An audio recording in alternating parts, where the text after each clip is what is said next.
morning, good afternoon, good evening, wherever you're joining us. In this video, we're going to be learning how to set our logo background in Easyworship 7.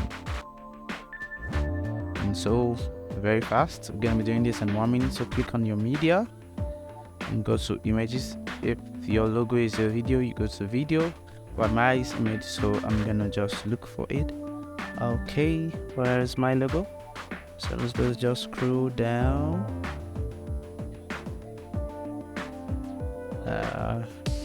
Here is my logo. Okay, I found it. So there's my logo here. I'm gonna just right click and use as logogram. So I'm gonna click on that. So I'll come here, click on logo. That's my background. I'll click it about. Got to create a logo is Ctrl L. So hit Ctrl L. Yes, and that's it. We learned how to set our logo background in Easyworship 7 in 1 minute. Kudos to you. Put this to try out. If you find this video useful, please like. If you have any question, please use the comment section.